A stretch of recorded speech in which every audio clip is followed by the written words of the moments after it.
તો આ તરફ વાત કરીએ હવે આપણે તો પાલનપુર ભારત વિકાસ પરિષદ અને પશ્ચિમ શાખા દ્વારા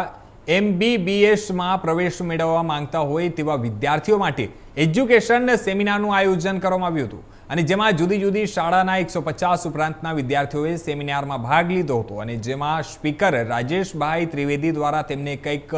કઈ ફેકલ્ટીમાં કેટલી ફી છે તે અને કઈ કોલેજો ક્યાં ક્યાં આવેલી છે તેમજ કોલેજોમાં સેલ્ફ ફાઇનાન્સના કેટલી સીટો હોય છે, રિઝર્વ સીટો કેટલી હોય છે તેમજ ઓપન સીટો અંગે પણ માર્ગદર્શન આપવામાં આવ્યું હતું અને આ પ્રસંગે ભારત વિકાસ પરિષદના સભ્ય તેમજ હોદ્દેદારો મોટી સંખ્યામાં ઉપસ્થિત રહ્યા હતા. માત્ર પાલનપુરની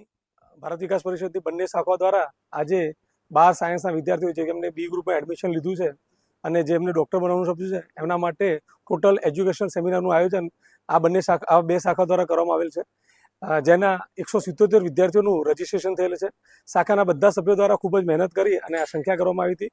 અને આ શાખામાં ડીસાથી રાજેશભાઈ ત્રિવેદી જે અહીંયા પધારે છે અને એમને આખું મેડિકલનું કાઉન્સેલિંગ ફોર્મ ફિલિંગથી માંડી અને અપ ટુ એન્ડ સુધીનું બધું માર્ગદર્શન બાળકોને આપ્યું હતું અને બાળકોએ એ માહિતી એકત્રિત કરી અને એમને આગામી સમયમાં એડમિશન લેવામાં ખૂબ હેલ્પ થશે. મારી સાથે શાખાના પ્રમુખ ભૂપેન્દ્રભાઈ અને અમારા ગતિવિધિ કન્વીનર રમેશભાઈ સોલંકીએ એ ખૂબ સાથ સહકાર આવેલું છે. અહીંયા અમને અમારા ફ્યુચરમાં કઈ કોલેજ ડિસાઇડ કરવી, અમારે એમાં ફીસ કેટલી થશે અને એમાં કેટલી સીટ્સ છે, અમારા ફ્યુચર માટે કઈ સારી જગ્યા રહેશે અને અમને જેટલું કમ્ફર્ટેબલ જે જગ્યા રહે એ બધું અમને કહેવામાં આવ્યું છે. અહીંયા અમારું પૂરું ધ્યાન રાખવામાં આવ્યું છે જેથી અમને અમારો રસ્તો ક્લિયર રહે, અમારે ક્યાં જવું છે અને અમારે ફ્યુચરમાં શું કરવું છે એ પણ અમને ખબર પડી. અમને કઈ કોલેજીસ છે ગુજરાતમાં, એનાથી શું ફાયદો થશે, એમાં છોકરીઓ માટે શું ફાયદો છે, બધું અમને જણાવવામાં આવ્યું છે. અને